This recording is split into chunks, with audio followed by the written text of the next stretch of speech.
क्या हाल है दोस्तों। स्वागत है आप सभी का फिर से वर्चुअल लर्निंग की सीरीज़ में। और एक बार फिर से मैं ऋषि आप सभी के लिए ट्रिपल सी कोर्स का एक और क्लास लेके आया हूँ।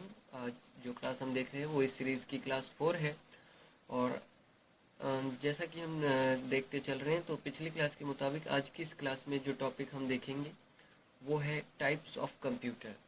यानी कि जो अलग अलग तरह के कंप्यूटर्स होते हैं, डिफरेंट टाइप्स के कंप्यूटर होते हैं, इन सब को हम देखेंगे कि नॉर्मली मार्केट में या आज की इंडस्ट्री में, कंप्यूटर इंडस्ट्री में किस किस तरह के कंप्यूटर्स होते हैं और क्या इनका डिज़ाइन है।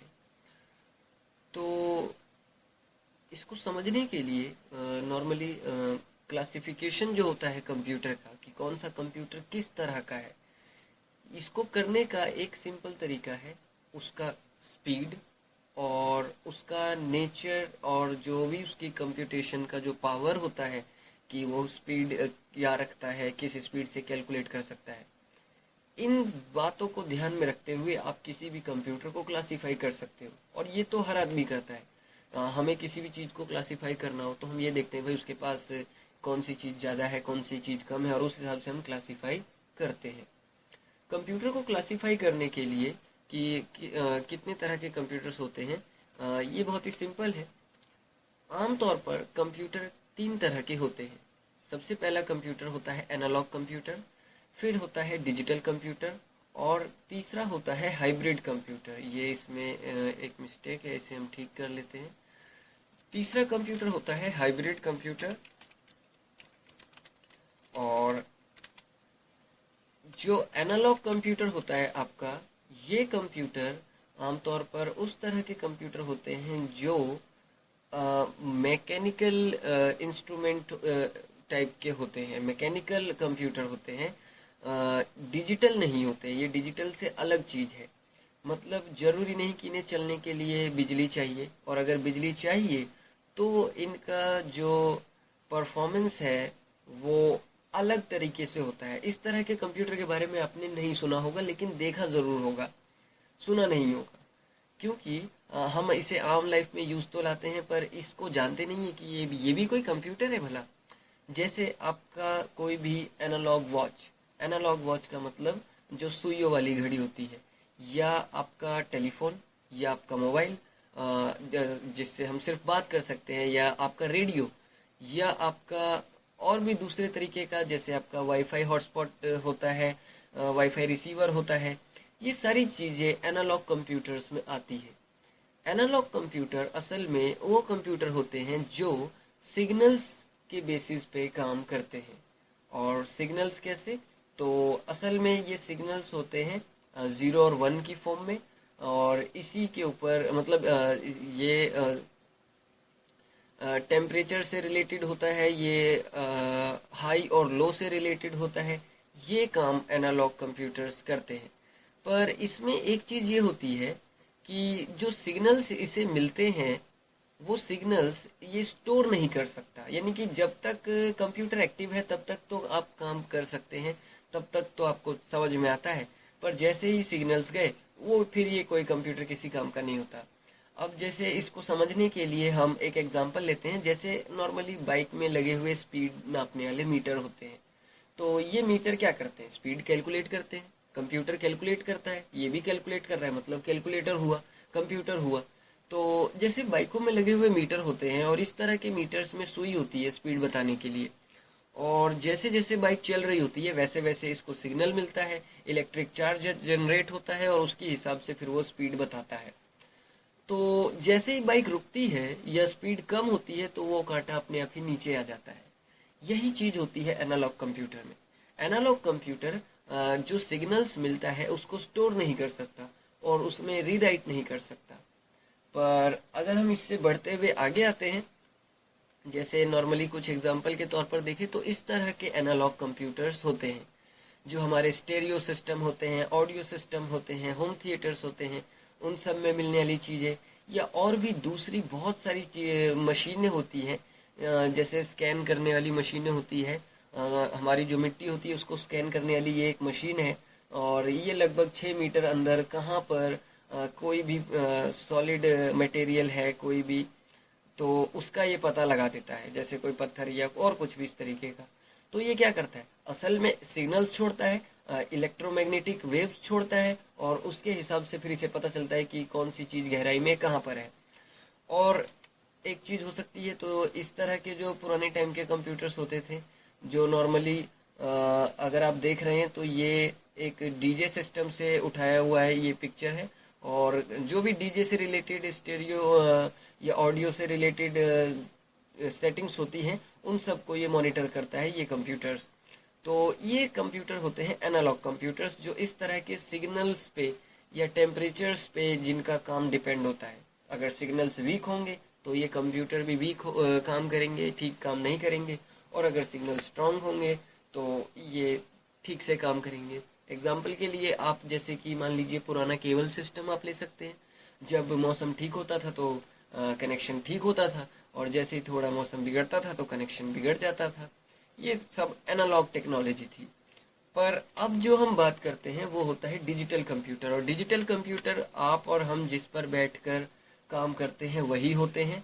और डिजिटल कंप्यूटर में एक जो देखने वाली चीज़ होती है वो ये कि इसकी अपनी ही एक भाषा होती है। जो भी सिग्नल्स इसे मिलते हैं उसे ये अपनी भाषा में रिकॉर्ड कर लेता है, और फिर इसे बाद में यूज़ भी कर सकता है। इस वजह से हम इसे डिजिटल कंप्यूटर कहते हैं। डिजिटल कंप्यूटर असल में जो एनालॉग सिग्नल्स होते हैं उन्हीं का यूज़ करता है, पर उसे अपनी भाषा में कन्वर्ट कर लेता है। फिर इसे हम बाद में चाहे जितनी मर्तबा यूज़ करना चाहे कर सकते हैं, या उसमें कुछ ऐड करना चाहें तो वो भी कर सकते हैं। इसके अलावा एक और कंप्यूटर होता है, तीसरे टाइप का कंप्यूटर, वो होता है हाइब्रिड कंप्यूटर। हाइब्रिड कंप्यूटर वो कंप्यूटर होते हैं जिसमें इन डिजिटल और एनालॉग दोनों कंप्यूटर मिल के साथ में काम करते हैं। जैसे अभी आप सामने एक कंप्यूटर देख रहे हैं, तो इसके साथ एक वाईफाई रिसीवर भी लगा हुआ है।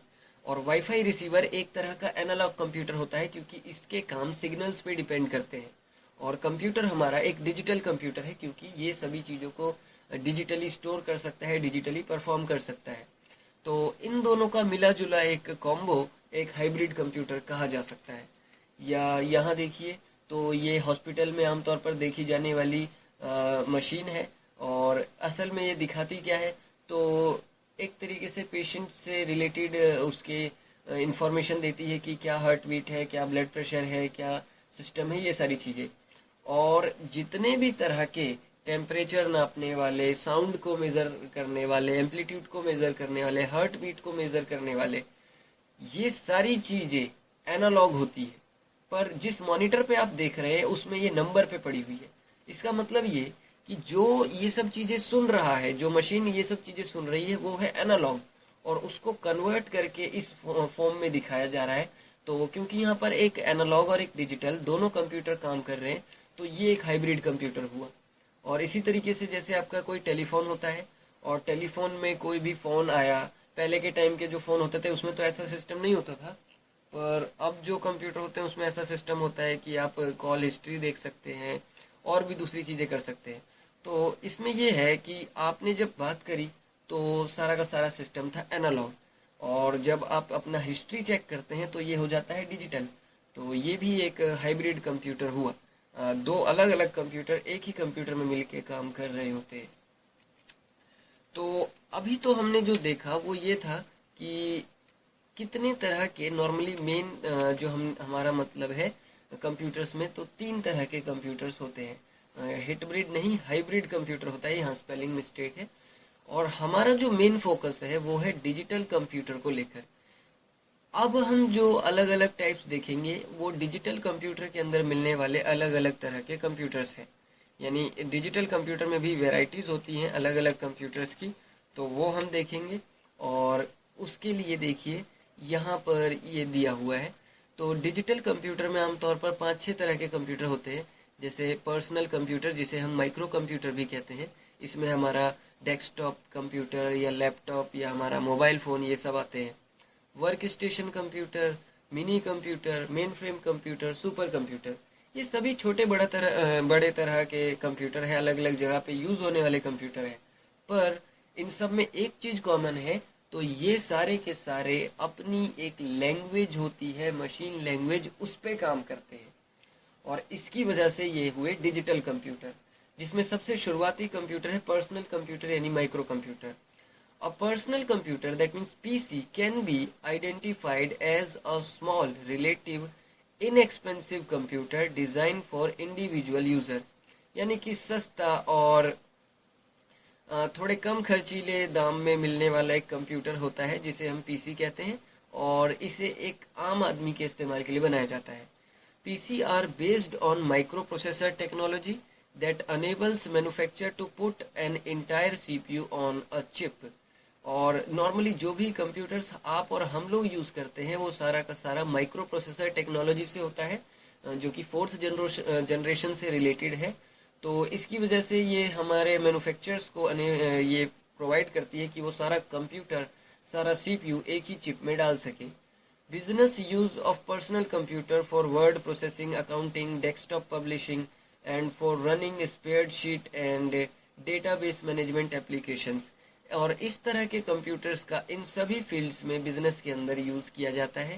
साथ ही at home the most popular use of personal computer is playing game and surfing internet. साथ ही साथ घरों में भी इसे इंटरनेट और गेम खेलने के लिए यूज किया जाता है। Although personal computer are design as a single user system. Personal computer को इस तरह से डिजाइन किया गया है कि एक टाइम पर कोई एक आदमी इस पर काम कर सकता है। These systems are normally linked together to form a network।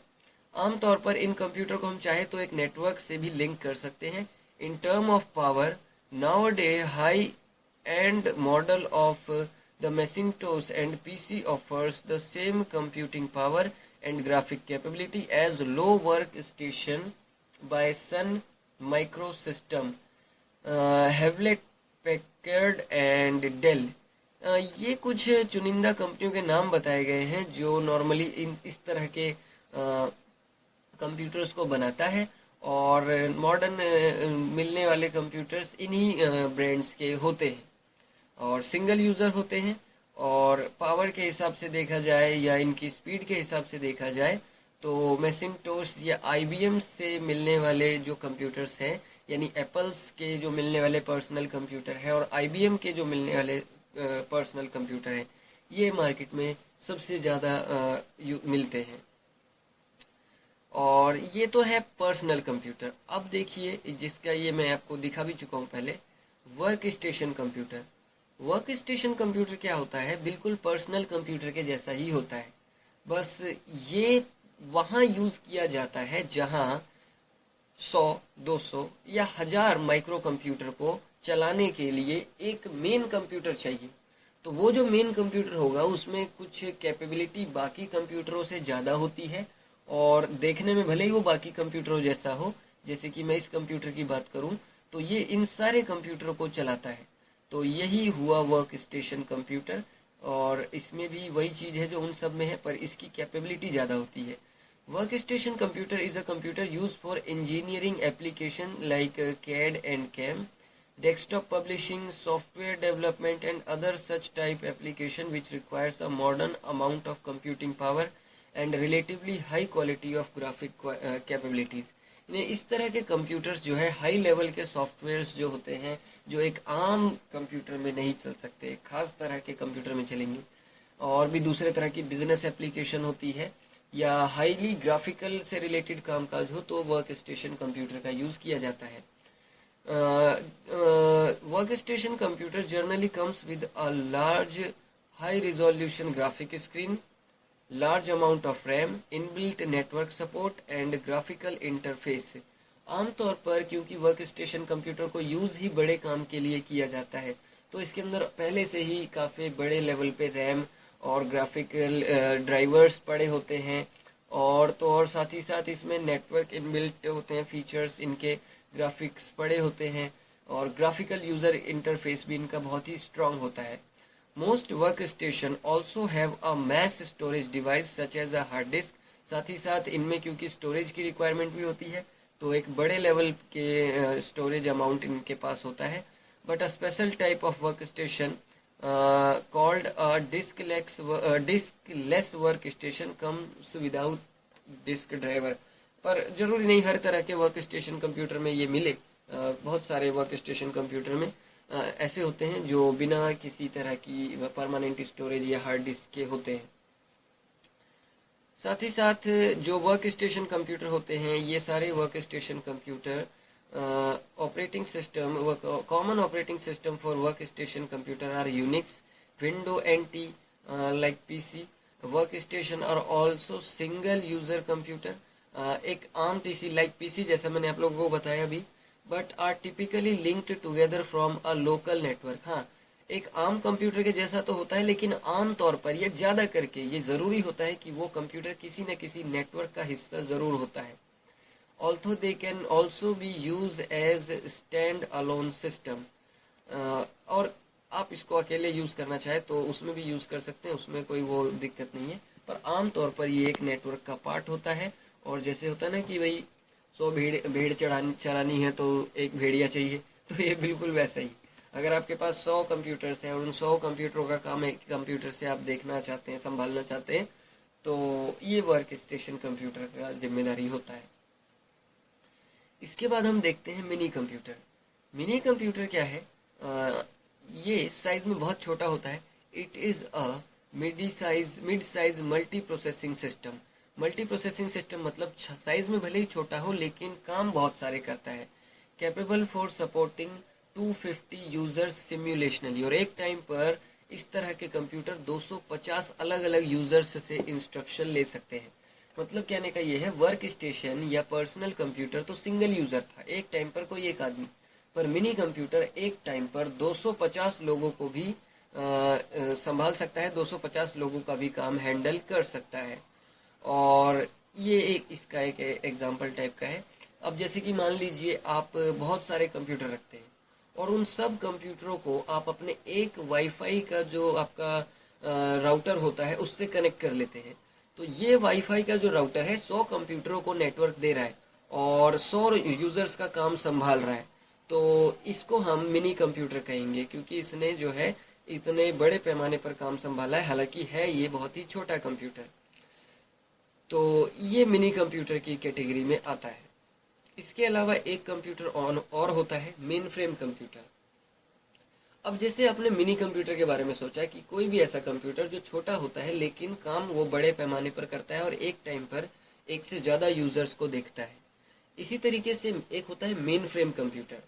जब यूजर्स 250 या 200 नहीं बल्कि 2 करोड़ या 2 लाख यूजर एक टाइम पर आपके वेबसाइट से इंटरेक्ट होते हैं या आपके वेब सर्वर से इंटरेक्ट होते हैं, तो इसको संभालता है मेन फ्रेम कंप्यूटर। ये डिजिटल कंप्यूटर के अंडर में ही आता है।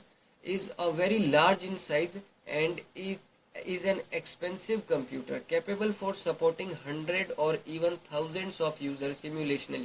यानी एक ही टाइम पर हजारों लाखों करोड़ों लोगों को संभाल सकता है। Main frame executes many programs concurrently and support many simultaneously execution of program। कहने का मतलब यह है कि अलग अलग तरह के प्रोग्राम्स एक ही टाइम पर चलाने के लिए ये सपोर्ट करता है और लगातार चलाने के लिए भी ये सपोर्ट करता है। एग्जाम्पल के तौर पर आप यूँ समझ सकते हैं कि हर टाइम दुनिया में करोड़ों लोग फ़ोन यूज़ करते हैं और इन सब फ़ोनों को कॉल्स को हैंडल करने के लिए वेब सर्वर्स होते हैं जहाँ से ये सारी चीज़ें हैंडल की जाती है। जैसे आपके मोबाइल के टावर्स, ऊपर लगे सैटेलाइट्स या टेलीकॉम जो सेंटर होते हैं, टेलीकॉम रेगुलेटरी अथॉरिटीज़ जो होती हैं, तो इन सब के ऑफिसों में पड़े हुए जो कंप्यूटर्स होते हैं ये सारे कंप्यूटर मेन फ्रेम कंप्यूटर होते हैं। जैसे कि मान लीजिए आप किसी चीज़ का रिजल्ट देखते हैं, एक चीज़ का रिजल्ट आता है, तो वो रिजल्ट देखने के लिए आपके जैसे ही करोड़ों लोग हैं जिन्होंने इनरोल किया था और अब सब अपना रिजल्ट देखना चाहते हैं। तो किसी को भी मना न करे, सबका काम हो जाए, ये रिस्पॉन्सिबिलिटी लेता है मेन फ्रेम कंप्यूटर। आमतौर पर इसे वेब सर्वर के तौर पर यूज़ किया जाता है। और अब जो कंप्यूटर है वो है सुपर कंप्यूटर। सुपर कंप्यूटर भी एक तरीके से मेन फ्रेम कंप्यूटर जैसा ही है, पर उससे भी बड़ी हैसियत वाला है। Super computer are one of the fastest computer currently available. Super computer are very expensive and are employed for specialised application that requires immense amount of mathematical calculation। कहने का मतलब ये है कि सुपर कंप्यूटर जो है किसी भी खास तरह के ऑपरेशन के लिए बनाए जाते हैं और इनकी कैलकुलेशन की कैपेबिलिटी गजब की होती है, बहुत ही उम्दा होती है। और सुपर कंप्यूटर्स के जो आर्किटेक्चर्स होते हैं कंप्यूटिंग के या फंक्शनल यूनिट्स के, ये भी और इनकी कॉम्प्लेक्सिटी भी देखने में गजब की होती है। और सुपर कंप्यूटर को एग्जाम्पल के तौर पर हम समझ सकते हैं, तो जैसे वेदर फोरकास्टिंग के लिए या साइंटिफिक सिमुलेशन के लिए या एस्ट्रोनॉट्स होते हैं या एनिमेशंस क्रिएट करने के लिए, एनिमेटेड मूवी क्रिएट करने के लिए, हॉलीवुड से रिलेटेड मूवी के लिए, या न्यूक्लियर एनर्जी रिसर्च है या मेडिकल है, इलेक्ट्रॉनिक डिज़ाइन है, और भी दूसरे तरह के सिस्मोलॉजी है, मेट्रोलॉजी है। ये सब चीज़ें जो है सुपर कंप्यूटर की मदद से ही पॉसिबल हो चुकी है। जब हम बड़े पैमाने का कैलकुलेशन करते हैं, बहुत ही बड़े पैमाने का एक खास तरह के काम के लिए, तो हम सुपर कंप्यूटर का यूज़ करते हैं। इसकी प्रोसेसिंग पावर बहुत ही ज़्यादा लार्ज होती है। बड़े बड़े डेटा हैंडल्स करने के काम में भी सुपर कंप्यूटर का ही इस्तेमाल किया जाता है। और ये सारे टाइप्स होते हैं डिजिटल कंप्यूटर्स के, जो अभी हमने देखे। शुरुआत हमने पीसी से करी, फिर हम वर्क स्टेशन पे गए, मिनी कंप्यूटर देखा, मेन फ्रेम देखा और सुपर कंप्यूटर भी देखा। हालांकि जो आपके पर्सनल कंप्यूटर होते हैं यानी माइक्रो कंप्यूटर, इसके अंदर भी अलग अलग 3 टाइप होते हैं। जैसे डेस्कटॉप हो गया, लैपटॉप हो गया और पाम टॉप हो गया। हाथ में चलाने वाला और आपका जो एक डेस्क पे रख के चलाते हैं वो, और जो आप गोद में रख कर चला सकते हैं वो, यानी लैपटॉप। ये 3 तरह के पर्सनल कंप्यूटर होते हैं। हालांकि इतना अंदर हमें जाने की ज़रूरत नहीं है। मोटे तौर पर अगर हम समझें तो आता ये पर्सनल कंप्यूटर की कैटेगरी में ही है, माइक्रो कंप्यूटर की कैटेगरी में ही है। तो ये था दोस्तों हमारी आज की इस क्लास के टॉपिक्स, जो हमने देखे कि किस तरह से अलग अलग तरह के कंप्यूटर्स आज के मार्केट में अवेलेबल हैं। अगली क्लास में हम अलग अलग तरह के कंपोनेंट्स के बारे में पढ़ेंगे, जो किसी भी तरह के कंप्यूटर में आपको देखने को मिल सकते हैं। और ये तो हमने अभी कंप्यूटर को बाहरी तौर से देखा, अब हमें इसको थोड़ा और भीतरी तौर पर देखना है, यानी फिर से हम इसके भीतर कर चलने वाले कामों को हम समझेंगे, और ये हम अगली क्लास में सीखेंगे। तब तक के लिए आपको जो मैंने ये सब कराया, इन सब को देखिए, रिवाइज करिए। और अगर आप चाहें तो आप हमें फेसबुक पर फॉलो कर सकते हैं, आप मुझे ट्विटर पे फॉलो कर सकते हैं। और मैं चाहूँगा कि इसी तरह के दूसरे, अगर मैं कोई वीडियो लेकर आता हूँ और आपको उससे रिलेटेड अपडेट चाहिए, कोई भी नया कोर्स लेकर चाहता हूँ, आपके सामने लेकर आना चाहता हूँ, तो आपको उससे रिलेटेड अपडेट चाहिए, तो आप मेरा यूट्यूब चैनल भी सब्सक्राइब कर सकते हैं। यूट्यूब पर आप मुझे शुक्ला क्लासेस से सर्च कर सकते हैं, और आप चाहे तो मुझे आप मेरे मेल आईडी से भी सर्च कर सकते हैं।